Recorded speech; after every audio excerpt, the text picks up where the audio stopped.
அனைவருக்கும் வணக்கம். பாரம்பரிய திருவள்ளுவர் குலவம்சம் பிரசன்ன ஜோதிடர் சுப மாரிமுத்து திருப்பூரிலிருந்து இந்த பதிவு உங்களுக்காக. ஐயா வணக்கங்க ஐயா.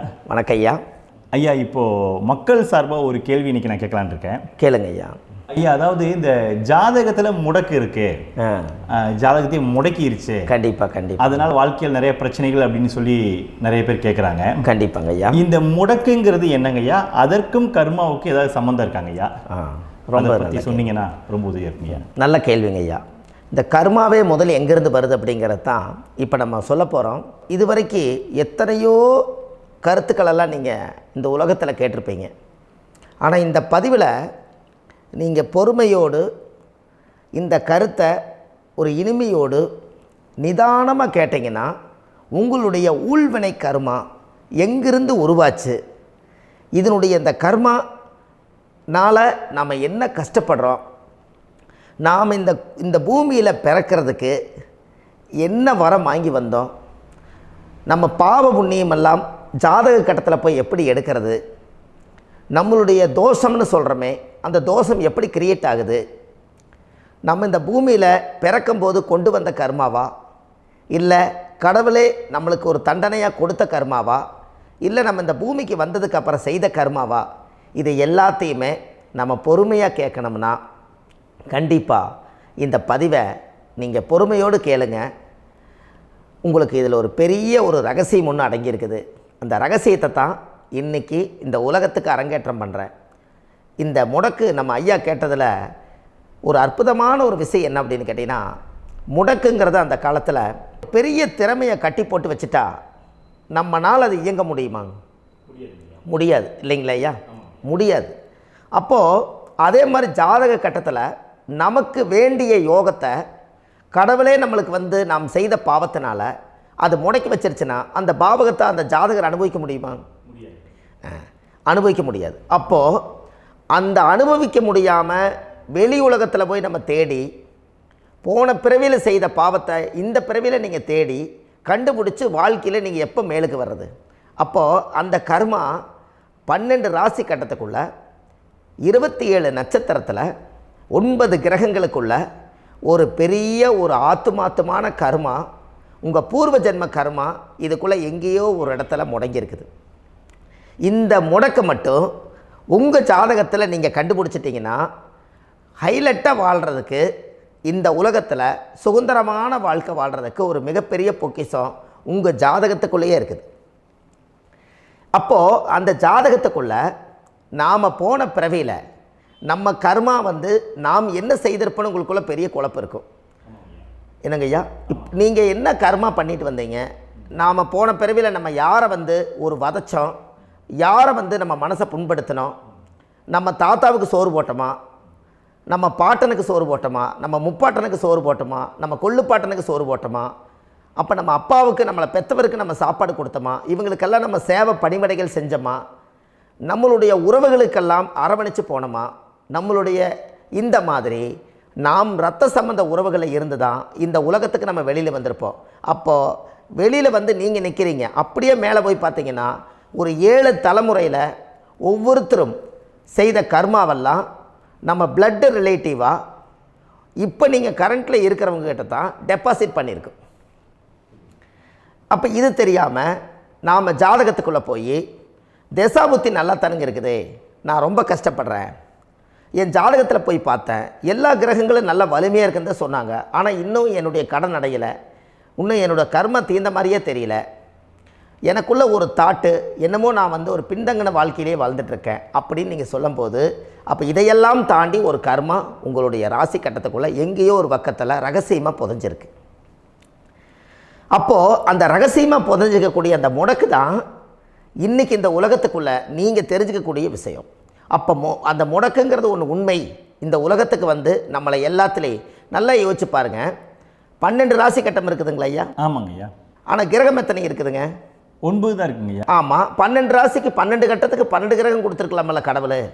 அப்போ ஏன் 3 கட்டத்தை மட்டும் எம்டி பண்ணி மீதி 9 கிரகத்தை வச்சுக்கிறாருன்னா, அப்போ நாம் செய்த 3 தலைமுறை கர்மாவுக்கு அது எந்த கட்டம் பிளாக் ஆகுதோ அந்த கட்டத்துக்குள்ளே ஏதோ ஒரு ரகசியம் இருக்கிறனால தானே எங்கேயோ ஒரு பக்கத்தில் நீங்கள் கண்டிப்பாக கர்மாவில் மாட்டுவீங்கிறது கடவுளே படைச்சு தானே இதை உருவாக்கியிருக்காரு.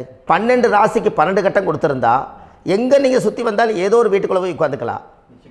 ஆனால் ஒரு வீடு சுத்தமாக இருக்குது, ஒரு வீட்டில் 4 கிரகம் இருக்குது, ஒரு வீட்டில் 3 கிரகம் இருக்குது, ஒரு வீட்டில் 5 கிரகம் இருக்குது, ஒரு 3 வீடு 4 வீடு காலியாக இருக்குது. அப்போ எங்கேயோ ஒரு ராசி கட்டத்துக்குள்ளேயே கடவுளுடைய கர்மா விளையாட்டு, அது ரகசிய விளையாட்டு தான். அப்போது இந்த இடத்துல தான் உங்கள் ஜாதகத்தில் முடக்கு இருக்குது. இந்த முடக்கை நீங்கள் எப்படியெல்லாம் அதை ஆராய்ச்சி பண்ணி கண்டுபிடிக்க முடியும் அப்படிங்கிற ஒரு விஷயத்தை தான் இன்றைக்கி நம்ம இந்த உலகத்துக்குள்ளே இதை நுழைக்க போகிறேன். இப்போ அப்பா செய்த பாவம்னு ஒன்று இருக்குமில்லங்க ஐயா, நம்ம அறியாத வயசில் தெரியாதில்ல, அப்பா செய்த பாவம்னு இருக்கும். அப்பாவுடைய சொத்து பிள்ளைக்குத்தானா, அப்பாவுடைய பாவம் பிள்ளைக்குத்தானே, என்னங்க ஐயா? சரி, அப்போ தாத்தா இருக்கிறாரு, தாத்தாவுடைய கர்மா உயிர் எங்கே எழுதி வைக்கிறாருங்க? அப்போது மகனை விட்டுறாரு. அப்போ தாத்தா மாதிரியே முகம் இருக்குது, தாத்தா மாதிரியே அவருடைய நடை உடை பாவனை இருக்குது, அவர் தாத்தாவுடைய ஜீனு தான் அப்படின்னு இவர் சொல்லும்போது, அப்போ தாத்தாவுடைய சொத்து பேரனுக்கு சொந்தம்னா தாத்தாவுடைய பாவம் எங்கே போகுங்க? Very good. அப்போ அப்போது இந்த கர்மா எப்படி டிரான்ஸ்ஃபர் ஆகுதுன்னு உங்களுக்கு தெரியுதா? அப்போ நீங்கள் போன பிறவியில் அந்த தாத்தாவுடைய பேரனை நீங்கள் பிறக்கிறதுக்கு கர்மம் உங்களை செயல்பட வச்சுருக்குது. அதனால் நீங்கள் தாத்தாங்கிறீங்க. அதனால் அந்த கௌரவமாக எங்கள் தாத்தா சம்பாரித்த சொத்து நான் தான் அனுபவிக்கணுங்கிற விதியை நீங்கள் உருவாக்கிறீங்க. அப்போது இந்த ஜாதகத்தில் அந்த ஊழ்வினை தோஷந்தான் ஏதோ ஒரு வழியில் உங்களை கர்மாவை செயல்படுத்துது. அதனால தான் இந்த ஜாதகத்தில் எந்த ஒரு முடக்கை எடுக்கிறதா இருந்தாலும் சூரியன் என்ற நட்சத்திரம் எதுவோ அந்த நட்சத்திரத்துக்கு எந்த வீடு முடக்காகுதோ அங்கே தான் உங்களுடைய கர்மா ஒளிஞ்சிருக்கும். இதுதான் உங்களுடைய பெரிய ஒரு பொக்கிஷமான ரகசியம். சரிங்க ஐயா, இப்போ இதில் நவகிரகங்கள் 9 இருக்கும்போது ஏன் சூரியனை மட்டும் நம்ம இதில் எடுத்துக்கணும்னு நீங்கள் சொல்கிறீங்க? நல்ல கேள்விங்க ஐயா. நீங்கள் கேட்டீங்க பார்த்தீங்களா, 9 நவகிரகம் இருக்கும்போது சூரியனை மட்டும், அந்த சூரியன் என்ற நட்சத்திரம் பிறக்கும்போது அந்த வீடு மட்டும் முடக்காகுன்னு நீங்கள் கேட்டீங்க இல்லையா? இதுதான் அற்புதமான கேள்வி. ஏன் அப்படின்னு கேட்டிங்கன்னா, சூரியன் அப்பாவோட உயிர் கரு போய் அம்மாவுடைய பனிக்கூடத்தில் கர்ப்பத்தில் வச்சு 10 மாதம் 300 நாள் சுமந்து நீங்கள் இந்த பூமிக்கு வெளியில் வரும்போது நீங்கள் என்ன பாவத்தை இவங்க விதைச்சாங்களோ அந்த கர்மாவை வாங்கிட்டு தான் நீங்கள் வெளியில் பிரசவமாகறீங்க. இதுதானே?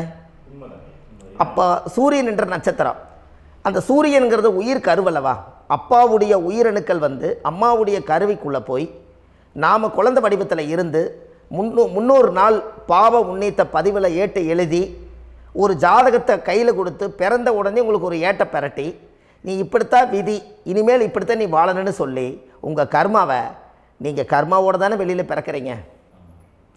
அப்போ சூரியன் என்ற நட்சத்திரம் தானே இந்த உலகத்துக்கு ஒரு பெரிய ஒரு மகத்துவம். இப்போ பாருங்கள், விடிய வரைக்கும் நம்ம முழிச்சிட்ருக்குறோம், காலையில் சூரிய உதயமானால் அவங்கவுங்க செயல்படுறோம். மீதி எல்லா கிரகங்களுக்குமே வெளிச்சத்தை கொடுக்கக்கூடிய சக்தி சூரியனுடைய பிம்ப ஒளிக்குத்தானே உண்டு, என்னங்க ஐயா?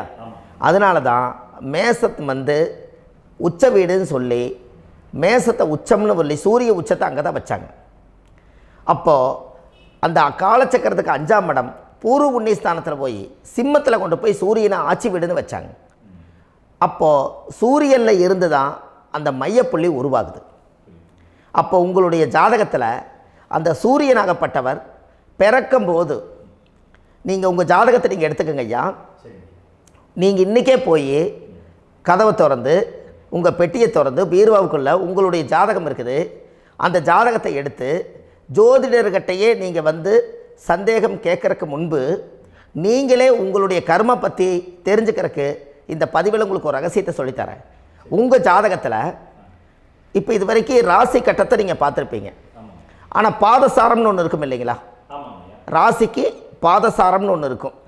சூரியன் என்ன நட்சத்திரத்தில் இருக்குது, சந்திரன் என்ன நட்சத்திரத்தில் இருக்குது, செவ்வாய் என்ன நட்சத்திரத்தில் இருக்குது, புதன் என்ன நட்சத்திர காலில் நிற்குது, இதெல்லாமே அந்த சாரம் இல்லாத ஜோதிடம் சோரம் போய்விடும். அதனால் அந்த சாரத்தில் நிற்கிது பார்த்தீங்களா கிரகம், அதில் இப்போ நீங்கள் உங்களுடைய ராசி கட்டத்தை ஓப்பன் பண்ணுங்கள்.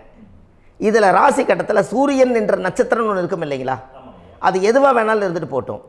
அந்த நட்சத்திரம் தான் நீங்கள் பிறக்கும்போது தாயுடைய கருவறைக்குள்ள கரு உருவான நட்சத்திரமே அதுதான். புரிஞ்சுங்களா ஐயா? பிறக்கும்போது நீங்கள் அந்த கருவுடைய நட்சத்திரம் அப்பா வந்து கருவை உருவாக்கி கர்மாவை விதைச்சது அந்த சூரியன் என்ற நட்சத்திரம் தான். அந்த வீட்டுக்கு தான் இந்த ராசி கட்டத்தில் உங்களுக்கு முடக்கு உருவாகுது. புரிஞ்சுங்களா ஐயா? அப்போது ஒரு ஜாதகத்தில் சூரியன் என்ற நட்சத்திரம் எதுவோ அதுதான் உங்களுடைய கர்மா நட்சத்திரம். இப்போ நம்ம பிறக்காதுக்கு முன்னாடி அப்பா கட்டத்தில் அந்த கர்மா டெபாசிட் ஆகிருக்கும். அதை ட்ரான்ஸ்ஃபர் எப்படி பண்ணுறாரு? அவருக்கு ஒரு கல்யாணம் வச்சு அவர் குடும்ப வாழ்க்கையில் வாழ்ந்து நம்மளோட உயிர் கருவை கொண்டு போய் ஊராம் பொண்ணை கல்யாணம் பண்ணி பொண்டாட்டின்னு எடுத்துக்கொண்டு அந்த பொண்டாட்டிங்கிற உரிமையாகி இவருடைய உயிர் கரு உருவாகி வாரிசுகள் வெளியில் வருது. அதானங்க ஐயா? அப்போது அந்த சூரியன் என்ற நட்சத்திரம் தான் இந்த உலகத்தில் ஒரு பிரம்மாண்டமான நட்சத்திரம். இந்த நட்சத்திரம் உங்கள் மனசுக்குள்ளே ஏதாவது இருந்துச்சுன்னா உங்கள் வீட்டில் ஏதாவது ஒரு நல்ல விஷயங்கள் நீங்கள் பண்ணுறதா இருந்தால் அந்த கர்மா நட்சத்திரம் சூரியனுடைய நட்சத்திரம் இருக்குது பார்த்தீங்களா, அந்த நட்சத்திரத்தில் எந்த ஒரு சேவைகளும் செய்யக்கூடாது. அதுதான் கர்மா. அதை போய் நீங்கள் ஆக்டிவேட் பண்ணி விட்டீங்கன்னா அது முன்னோர்களை வந்து நீங்கள் வந்து தொந்தரவு பண்ண மாதிரி. அந்த கர்ம நட்சத்திரம் தான் உங்கள் வாழ்க்கையில் அது புதஞ்சிருக்கிறதா. இப்போ குழந்தை பிறந்தாலோ சீர் சீமந்தங்கள் நீங்கள் செய்கிறதாலோ கல்யாணம் முக்கிறதுனாலோ உங்கள் ஜென்ம நட்சத்திரத்தன்னைக்கு கல்யாணம் பண்ண வேண்டாம்னு சொல்லிக்கிறாங்கல்லங்க. உங்களுக்கு ஜென்ம நட்சத்திரத்துக்கு முன்னாடி உங்களை உருவாக்குன நட்சத்திரம் தான் ஜென்ம நட்சத்திரம். அப்போ சூரியன் என்ற நட்சத்திரம் அப்பாவுடைய ஜென்ம நட்சத்திரமாக அந்த ஊழ்வினை கர்மம் செயல்படுது. அப்போ அந்த முடக்கு யார் வழியில் வந்தது? முன்னோர்கள் வழியில் வந்தது. முன்னோர்கள் கட்டி வச்சது யாரைய? குலதெய்வத்தை. அப்போ அந்த குலதெய்வத்தை போய் சாமிக்கு போய் வீடு வாசல்லாம் வலித்து குலதெய்வத்தை போய் தேங்காய் பழம் பூ மாலை கல்கண்டு வாங்கி அர்ச்சனை பண்ணி ஒரு அன்னதானம் ஒன்று பண்ணிவிட்டு சாமிக்கு பொங்கல் வச்சு நைவேத்தியம் பண்ணிவிட்டு உங்கள் ஜாதகத்தை வச்சு பூஜை பண்ணிவிட்டு வாங்க. அதுக்கப்புறம் தான் உங்கள் கர்மாவை கண்டுபிடிக்கிறதுக்கு வழியே பிறக்கும். குலதெய்வத்தை வணங்காமல் கோவிந்தா கோவிந்தா என்று பல தெய்வத்தை வணங்கினாலும் பலனொன்றும் இல்லைன்னு அந்த காலத்தில் முன்னோர்கள் சொல்லி வச்சுக்கிறாங்களா இல்லைங்களா?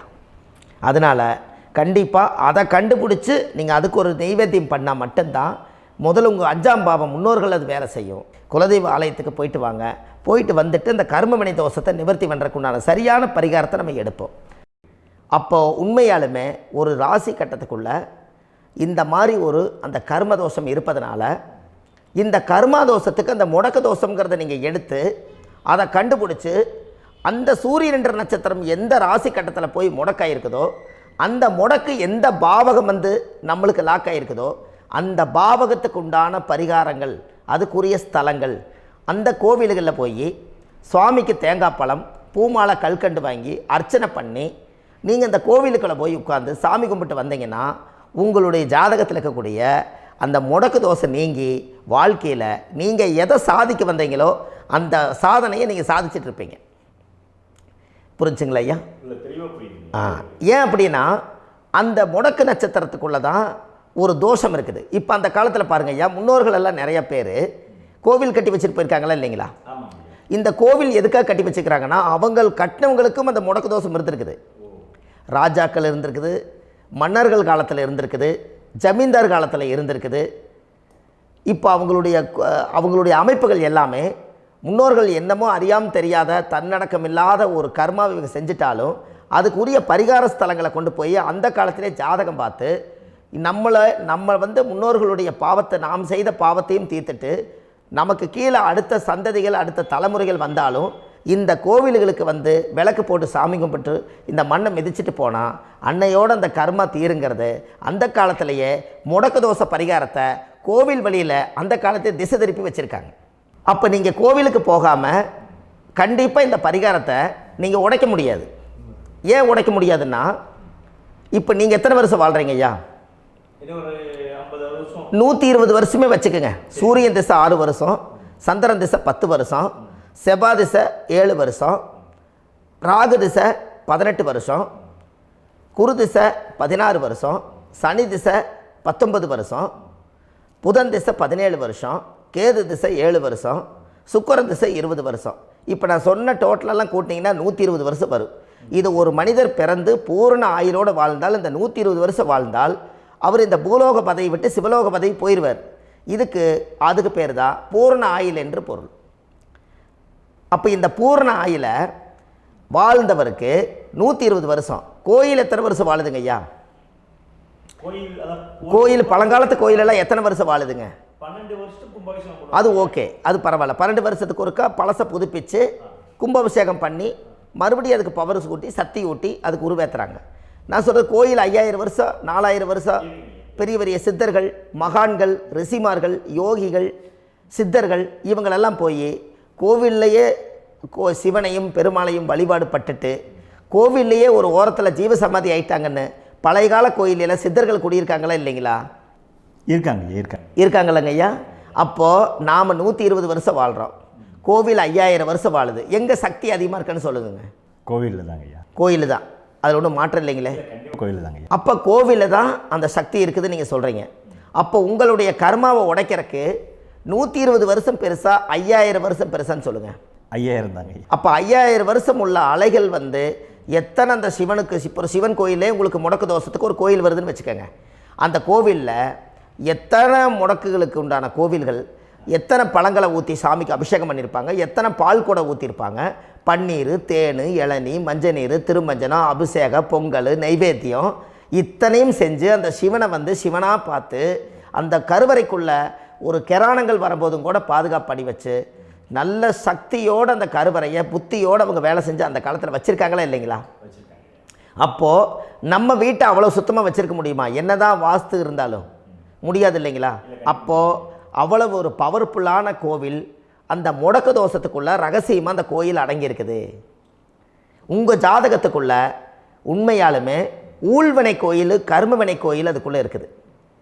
அந்த ஜாதகத்தை கணிச்சு பார்த்தா கரெக்டாக உங்களுடைய ஜாதகத்தில் அப்பாவுடைய கருவறையிலேருந்து உயிர் உருவாகிற நேரத்தில் இருந்து இப்போ வரைக்கும் நீங்கள் கரண்ட்டில் வாழ வரைக்கும் அந்த கர்ம கூட வர்றதை ஒரே ஒரு இடத்துல போனால் மட்டும்தான் விட்டுட்டு வர முடியும். அது எந்த வீடு அப்படின்னு கேட்டால் உங்களுக்கு வந்து அப்பாவுடைய கர்மா வழியில் போய் அந்த கோவில் பழையகால கோயில், பழையகால தெய்வங்கள், அந்த கோவில் தான் உங்கள் ஜாதகத்துக்குள்ள ரகசியமாக இருக்கும். அது ஏன் இந்த பதிவில் உங்களால் சொல்ல முடியாது அப்படின்னா, இந்த பதிவில் ஏன் உங்க சொல்ல முடியாதுன்னா உங்கள் ஜாதகம் தெரியாமல் என்ன கோயிலை நீங்கள் சொல்லுவீங்க? இப்போ பொதுவாக ஒரு நட்சத்திரத்துக்கு ஏதோ ஒரு கோவிலை அவங்க சொல்லி நீங்கள் போயிட்டு வர்றீங்கன்னு வச்சுக்கோங்க. ஆனால் அது வேலை செய்யலைன்னா நம்மளுக்கு என்னங்க இவ்வளோ கஷ்டப்பட்டு போய் அதை பலனடையிலேன்னு கேள்வி கேட்டக்கூடாது. உங்கள் ஜாதகத்தை நீங்கள் கொண்டாங்க, உங்கள் டேட் ஆஃப் பர்த் டயத்தை போட்டு ஜாதகத்தை கணிச்சு நீங்கள் சூரியன் என்ற நட்சத்திரத்துக்கு உங்களுடைய கர்மவினை கோவில் யார், உங்களுடைய முடக்கு யார், ஊழ்வனை தோஷத்துக்கு உண்டானவர் யார், தாய் வழி கர்மா யார், தந்தை வழி கர்மா எது, நீங்கள் பிறக்கும்போது வந்த கர்மா என்ன, இது எல்லாம் கணிக்காமல் பொதுவாக ஒரு கோயிலில் போய் நீங்கள் பாட்டுக்கு சாமி கும்பிட்டு வந்தால் பலன் எப்படி கிடைக்கும்? கண்டிப்பாக கிடைக்காதுங்க ஐயா. என்னங்க ஐயா? அது தெரிஞ்சு பண்ணாதான் சரியா? ஒரு டாக்டர்கிட்ட போகிறீங்க, என்னை அப்படியே ஸ்கேன் பண்ணி ஒரே ஒரு மாத்திரை கொடுங்கன்னு கேட்டால் டாக்டர் கொடுப்பாருங்களா? அவர் என்ன பிரச்சனை இருக்குதோ அதை முதல்ல கண்டுபிடிச்சி ஸ்கேன் பண்ணி பார்த்து ரிப்போர்ட் எடுத்து அது மூலியமாக தான் கொஞ்சம் எடுத்து ஐயா உங்களுக்கு இந்த பிரச்சனை, இதுக்கு தீர்வுக்கு இதுக்குண்டான மெடிசன், இது இப்படித்தான் சாப்பிடணும்னு அது முறையாக சொல்லி அந்த உயிர் வாழ வைக்கிறாரு டாக்டர். அவர் ஒரு தெய்வ வடிவத்தில். கரெக்டுங்களா ஐயா? அப்போ உங்களோட கர்மா எங்கே செயல்படுது அப்படின்னா, இந்த முடக்க நீங்கள் இந்த பதிவில் தெரிஞ்சுக்கங்க. அதுக்குரிய நட்சத்திரம் என்னன்னு தெரிஞ்சு வச்சுங்க. உங்கள் ஜாதகத்தில் சூரியன் என்ற நட்சத்திரத்தை எடுத்துக்கங்க. அந்த வீட்டுக்கு முடக்க இந்த பதிவில் எந்த வீடு லாக் ஆகிருக்குதுங்கிறத நான் உங்களுக்கு இந்த வீட்டில் சொல்கிறேன். அந்த வீட்டு நீங்கள் பாருங்கள், உங்களுடைய லக்கணத்துக்கு அது எந்த வீடு. இப்போ லக்கணத்துக்கு ஒரு 7வது வீடுன்னே வச்சுக்கோங்க. அப்போ லக்கணத்துக்கு 7வது வீடே முடக்கு.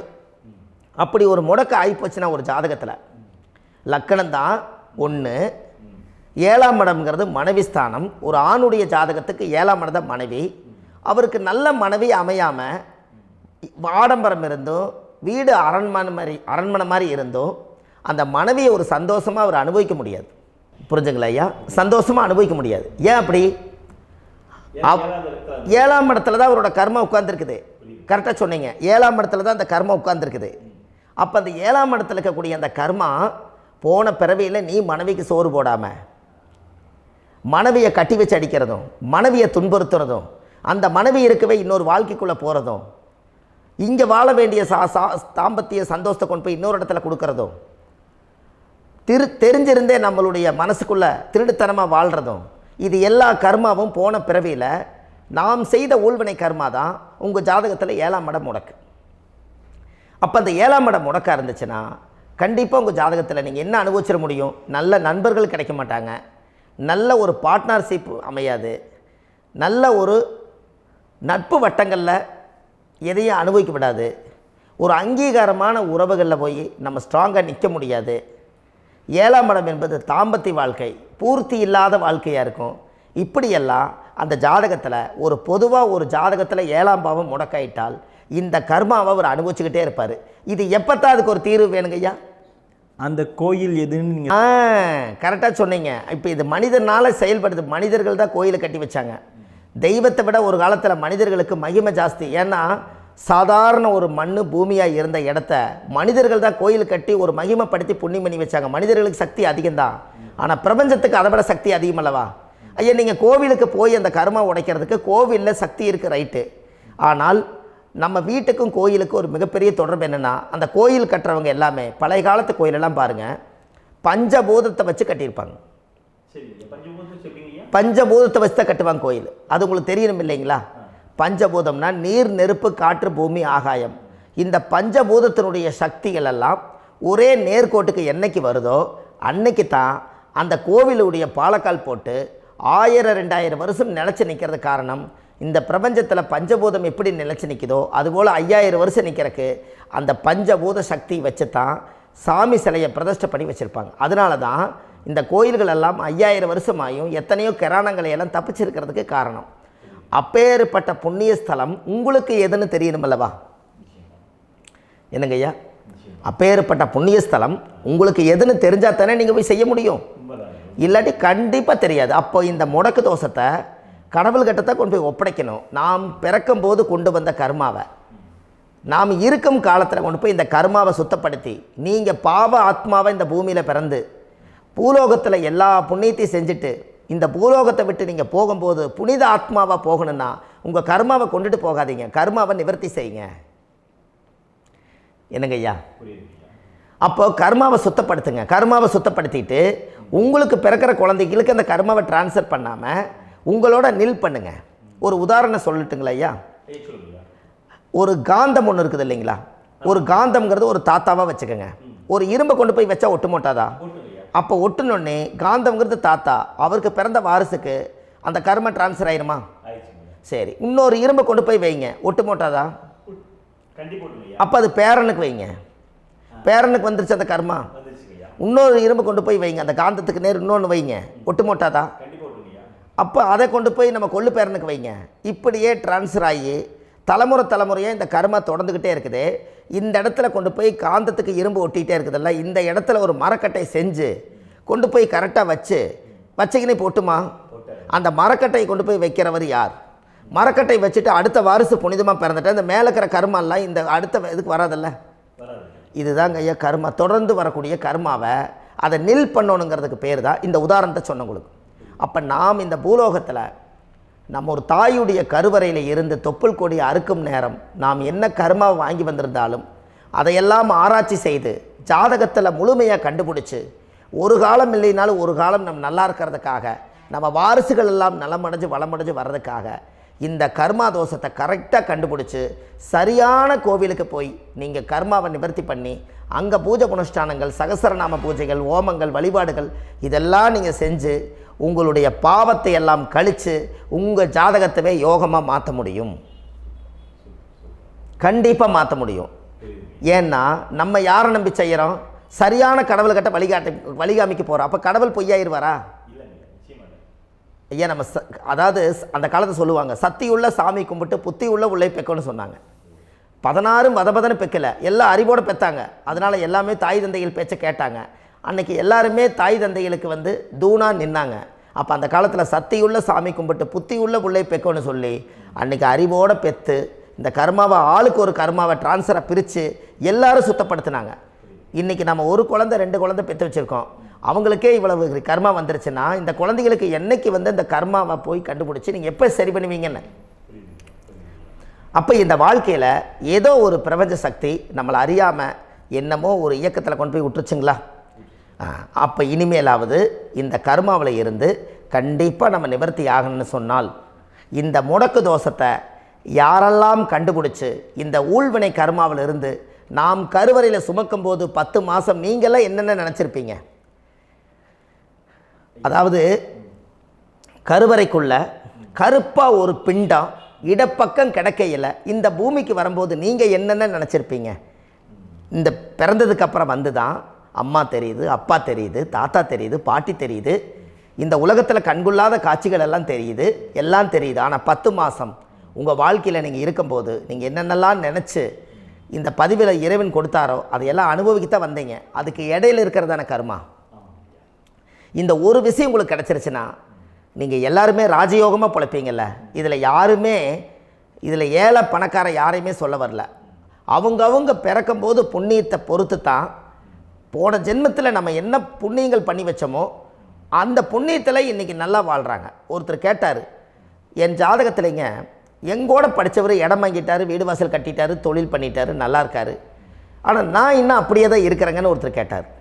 அதுக்கு ஒரு கருத்து என்னென்னா, டேட் ஆஃப் பர்த் ஒன்று தான், டைம் ஒன்று தானே வச்சுக்கோங்க. அவங்க அப்பா செஞ்ச புண்ணியம் வேறு, நீங்கள் செஞ்ச பாவங்கள் வேறு. அவர் செஞ்ச புண்ணியத்தினால அவருக்கு எல்லாமே முன்னாடி கிடைக்கிது. நீ கர்மாவெல்லாம் கழிச்சிட்டினா பின்னாடி கிடைக்க போகுது. இதில் மற்றவங்களை பற்றி வேற்றுமையாக நினைக்கிறதுல எந்த ஒரு இதுவுமே இல்லை.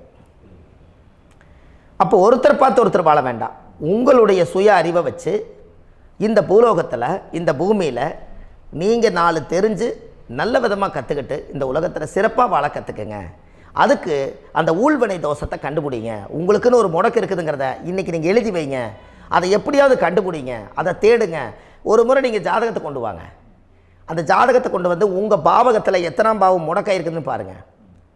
அந்த பாவகம் முடக்காயிருச்சுன்னா உங்கள் வாழ்க்கையில் அதிலிருந்து உங்களால் வெளியில் வரவே முடியாது, கண்டிப்பாக வர முடியாது. அதை நீங்கள் கண்டுபிடிச்சா மட்டும்தான் நீங்கள் மேலே வர முடியும். ஏன்னா நிறைய பரிகாரங்கள், பூஜைகள், யாகங்கள், ஓமங்கள் எல்லாம் செய்து வச்சும் கூட அந்த கர்மவினைக்கு உண்டான கோவிலுக்கு போய் அந்த 5000 வருஷ பழமை வாய்ந்த தெய்வத்துக்கிட்ட போய் நீங்கள் முறையிட்டு விளக்கு போட்டு உங்கள் கர்மத்தை எல்லாம் நான் நீ தான் தீர்த்து கொடுக்கணும்னு சொல்லி நம்பிக்கையோடு நீங்கள் போய் அந்த சரணாகதி அடையிறீங்க பாருங்கள், அங்கே தான் உங்கள் கர்மாவை எடுத்து விடுறாரு. அப்போ இந்த ரகசியம் உங்களுக்கு வேணுமல்லவா? அப்போ உங்கள் ஜாதகத்தில் எங்கே முடங்கி அதுக்குரிய கோவில்கள் எல்லாம் என்ன, அதுக்கு தான பரிகாரம் என்ன, அதுக்கு நீர் பரிகாரம் என்ன, யாத்திரை பரிகாரங்கள் என்ன, நீங்கள் வீட்டில் இருந்தே செயல்படுத்தக்கூடிய பரிகாரங்கள் என்ன, பரிகாரம் கோவிலுக்கு போய்த்தான் நடக்குமா, இல்லை நாம் வீட்டில் வச்சு வணங்குறதுனால நடக்குமா, நாம் செய்யக்கூடிய தர்ம பரிகாரங்கள் என்ன, தான பரிகாரங்கள் என்ன, இப்படி பல விதமாக இருக்கிறனால உங்கள் ஜாதகத்துக்கு எந்த மாதிரி பரிகாரம் கனெக்ட் ஆகுதுங்கிறது தெரியணும். இது தெரியாமல் கண்டிப்பாக உங்களால் செயல்படுத்துறது ரொம்ப கஷ்டம்.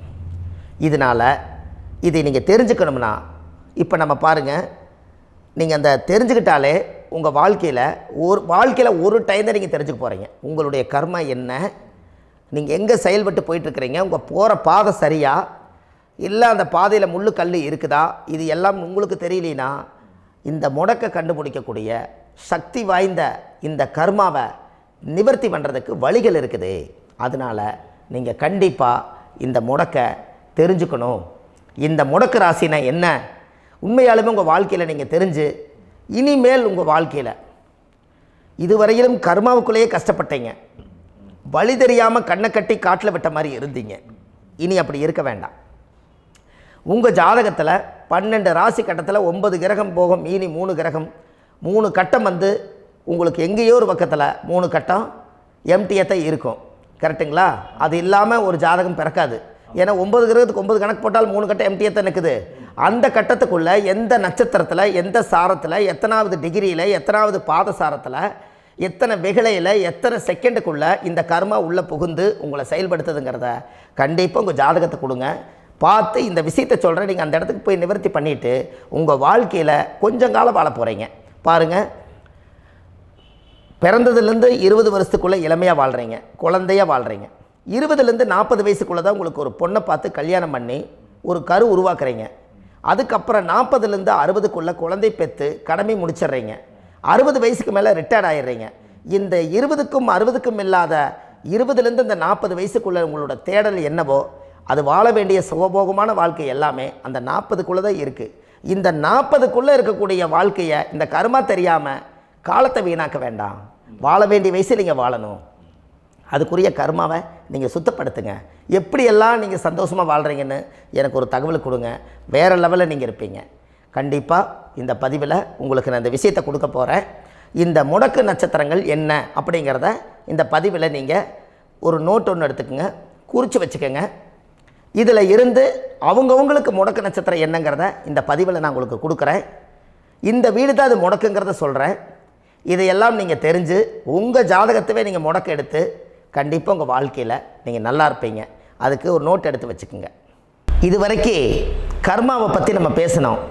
உங்கள் ஜாதகத்தில் சூரியன் என்ற நட்சத்திரத்துக்கு தான் முடக்குன்னு சொன்னீங்களே, எந்த வீடுங்கிற ரகசியத்தை இன்றைக்கி நம்ம எல்லோரும் தெரிஞ்சுக்கலாமா? இத்தனை காலமாக நீங்கள் தெரிஞ்சுக்காத ஒரு ரகசியத்தை இன்றைக்கி உங்கள் ஜாதக கட்டத்தில் நீங்களே முடக்க கண்டுபிடிச்சி அதுக்குண்டான பலனை தேட போகிறீங்க. அந்த தேடல் தான் உங்களை கொண்டு போய் உட்கார வைக்க போகுது. ஒரு உதாரணம், உங்கள் ஜாதகத்தில் பாதசாரம் இருக்குது அல்லவா? அந்த பாதசாரத்தில் சூரியன் என்ற நட்சத்திரம், சூரியன் நின்ற நட்சத்திரம் பாதசாரத்தில் கரெக்டாக எடுங்க. சூரியன் என்ற நட்சத்திரம் திருவோண நட்சத்திரமாக இருந்தால் இந்த திருவோண நட்சத்திரம் விருச்சிக ராசி வீடு தான் முடக்கு ராசி வரும். இந்த முடக்கு ராசினால் உங்கள் வாழ்க்கையில் நிறைய குழப்பங்கள் ஏற்படும். மனசு ஒரு நிலையில் நிற்காது. அதே போல் குடும்பத்துக்குள்ளே என்ன பண்ணுறதுனே தெரியாது. நம்ம எந்த பாதையில் போயிட்டு இருக்கிறோன்னு நம்மளுக்கு தெரியாது. அண்ணன் தம்பி உறவுகள் எல்லாம் நிலைக்குமா நிலைக்காதா? அக்கா தங்கச்சிகள்லாம் நம்மளுக்கு நிலைப்பாங்களா நிலைக்க மாட்டாங்களா? நம்மளுடைய அத்தை வர்க்கங்கள் மாமா வர்க்கமெல்லாம் ஒரு காலத்தில் நிறைய ஒன்று சேர்ந்து பாண்டவர் பூமி மாதிரி வாழ்ந்த வாழ்க்கை இன்றைக்கி எல்லாமே பட்டு போச்சேன்னு நினச்சி கவலையில் இருப்பீங்க. அப்போ இதுக்கு எல்லாமே காசு வந்த வேலையிலே பாசம் வந்து கூடலையே, பாசம் வந்த வேலையிலே காசு வந்து சேரலையேங்கிற மாதிரி ஒரு காலத்தில் காசு இல்லாத காலத்தில் பாசம் இருந்தது. இன்றைக்கி அது எங்கே போச்சுன்னே தெரியாமல் நீங்கள் ஏங்கிட்டு இருப்பீங்க. கண்டிப்பாக இதுக்கெல்லாம் ஒரு முடிவு கிடைக்கிறதுக்கு தான் உங்களுக்கு முடக்கு ராசி உங்களோட கர்மா தோஷத்தை கண்டிப்பாக நிவர்த்தி பண்ணி கொடுக்கும். கண்டிப்பாக ஜாதகத்தை கொடுங்க, பார்த்து சொல்கிறேன். திருவோண நட்சத்திரத்தை பற்றி இது வரைக்கும் நீங்கள் பார்த்துட்டு இருந்தீங்க. திருவோண நட்சத்திரத்துக்கு அடுத்தது அவிட்ட நட்சத்திரத்தை பற்றி அடுத்த பதிவில் நம்ம பார்க்க போகிறோம். நம்ம ஆன்லைன்லேயே ஜாதகம் பார்க்குறோம். உங்கள் date of birth time place கொடுத்தீங்கன்னா போதும், உங்களுக்கு ஜாதகத்தை கணிச்சு ஃபோன்லேயே உங்களுக்கு கர்ம ராசி கண்டுபிடிச்சி உங்களுக்கு உண்டான கர்ம பரிகாரத்தை சொல்லி உங்கள் வாழ்க்கையில் ஒரு வெளிச்சத்துக்கு கொண்டு வர்றதுக்கு என்றைக்கும் உங்களுக்கு உறுதுணையாக இருப்பேன். நீங்கள் கண்டிப்பாக இந்த பதிவுகள் எல்லாம் இது உங்களுக்காகத்தான். இது அதிகாலை நேரத்தில் பிரம்ம முகூர்த்தத்தில் இந்த பதிவை உங்களுக்கு முழுமையாக சமர்ப்பணம் பண்ணுறேன். இதை கற்று இதை வழி நடத்தி இதைய எப்படியெல்லாம் இந்த முடக்கை கண்டுபிடிச்சி இப்படியெல்லாம் பேச வச்சு அழகு பார்க்க நம்ம முன்னோர்களுடைய ஆசீர்வாதமும் இந்த முடக்கை கண்டுபிடிச்ச குருமார்களும் அவங்களுடைய குடும்ப பாரம்பரிய வம்சாவளிகளும் எல்லாருமே நல்லா இருக்கணும். அதுக்காக இந்த நேரத்தில் நான் வந்து அடியேன் சுப மாரிமுத்தாக இருந்து திருப்பூர்லேருந்து இந்த பதிவை உங்களுக்கு நான் கொடுக்குறேன். கண்டிப்பாக இந்த முடக்கு கோயிலுக்கு இந்த முடக்கு தோஷத்துக்கு உண்மையான பரிகாரங்கள், எளிமையான பரிகாரங்கள் நீங்களே வாழ்க்கையில் செஞ்சு ஆதிகால பரிகாரங்கள் உங்கள் மனசுக்குள்ளே இருக்குது. அதை செயல்படுத்தினா மட்டும் போதும், வாழ்க்கை எங்கேயோ போயிடும். கண்டிப்பாக ஒரு முறை உங்கள் ஜாதகத்தை அனுப்பி வைங்க, உங்களுக்கு நான் பார்த்து பலன் சொல்கிறேன். இன்றைக்கி நான் கொடுத்த பதிவுகள் எல்லாம் உங்களுக்கு ரொம்ப பயனுள்ளதாக இருந்திருக்கும். உங்களுக்கு இது வரைக்கும் எத்தனையோ கர்ம வினைகளை பற்றி தெரியாமல் இருந்திருப்பீங்க. இந்த பதிவில் நிறைய கேட்டு தெரிஞ்சுக்கிட்டீங்க. இதெல்லாம் வாழ்க்கையில் ரொம்ப முக்கியமான பரிகாரங்கள், எளிமையான பரிகாரங்கள். நேராக நீங்கள் கடவுளைத்தான் கெட்டியாக பிடிக்க போகிறீங்க. அந்த பரிகாரங்கள் எல்லாம் செஞ்சு அதிகாரமாக வாழ்ந்து இந்த பூலோகத்தில் நல்ல சிறப்பாக வாழ்கிறதுக்கு இந்த பரிகாரம் உங்களுக்கு ரொம்ப யூஸ்ஃபுல்லாக இருக்கும். கண்டிப்பாக இந்த பதிவை செய்யுங்க. நம்ம பாரம்பரிய திருவள்ளுவர் குல வம்சம் பிரசன்ன ஜோதிடர் சுப மாரிமுத்து, திருப்பூரில் இருக்கேன். 30 ஆண்டு காலமாக நம்ம ஜோதிடம் பார்த்து கொண்டு இருக்கிறோம். இவ்வளவு காலமாக எத்தனையோ ஆயிரக்கணக்கான மக்களுக்கு நம்ம ஜோதிடம் பார்த்து வழிகாட்டி நிறைய மக்களுக்கு நிறைய சேவைகள் செஞ்சுருக்கேன். நிறைய கோயில் கட்டி வச்சுருக்கேன், கும்பாபிஷேகங்கள் பண்ணி வச்சுருக்கேன், அன்னதானங்கள் நிறையா பண்ணி வச்சுருக்கேன், புண்ணிய யாத்திரைகள் நிறைய போய் வந்திருக்கேன். மக்களுக்காகவே நான் உங்களுக்கு உழைக்க தயாராக இருக்கேன். இந்த ஜோதிடம் வந்து என்னுடைய ஒரு பாரம்பரியமாக என்னுடைய அப்பா தாத்தா முன்னோர்கள் இதெல்லாம் எங்களுடைய குலத்தொழில் இது. அதனால் நாங்கள் பாரம்பரியமாக திருவள்ளுவர் குல வம்சம். வள்ளுவர் வாக்குன்னு யூடியூப் சேனலில் போனீங்கன்னா 1000 பரிகாரங்கள் கொடுத்துருக்கேன். அதுவும் உங்களுக்கு ரொம்ப யூஸ்ஃபுல்லாக இருக்கும். வள்ளுவர் வாக்கு அப்படின்னு போடுங்க, அப்படி இல்லைன்னா சுப மாரிமுத்துன்னு போடுங்க. இதில் பரிகாரங்கள் நிறையா கொடுத்துருப்பேன். கண்டிப்பாக இதெல்லாம் நீங்கள் சந்தித்து நீங்கள் ஒரு சப்ஸ்கிரைப் பண்ணி வச்சுக்கோங்க. நான் போடக்கூடிய பதிவுகள் எல்லாமே உங்களுக்கு நோட்டிஃபிகேஷனை வந்துடும். அதனால் நீங்கள் ஒரு சப்ஸ்கிரைப் பண்ணி வச்சுக்கோங்க. தினமும் ஒரு தகவல் உங்களுக்கு கொடுத்துக்கிட்டே இருக்கேன். இதெல்லாமே உங்களுக்கு ஒரு பெரிய சந்தோஷமான நிகழ்ச்சிகள். என்றைக்கும் உங்களோட நான் வாழ்கிறேன். உங்களுடைய குடும்பத்தில் நான் ஒருத்தராக இருந்து குடும்ப ஜோதிடராக நான் இருப்பேன். கண்டிப்பாக ஆயுளுள்ள வரைக்கும் உங்களுக்காக இந்த ஜோதிடத்துக்கு உழைச்சி உங்கள் குடும்பத்தில் ஒருத்தராக நான் வந்து ஒரு ரத்த உறவில் நான் வந்து இந்த பூர்வ ஜென்மத்தில் உங்களுக்கு நான் கடமைப்பட்டிருக்கேன். கண்டிப்பாக அடுத்த பதிவில் உங்களை நான் சந்திக்கிறேன். வாழ்வது ஒரு முறை, வாழ்த்தட்டும் தலைமுறை. நன்றி, வணக்கம்.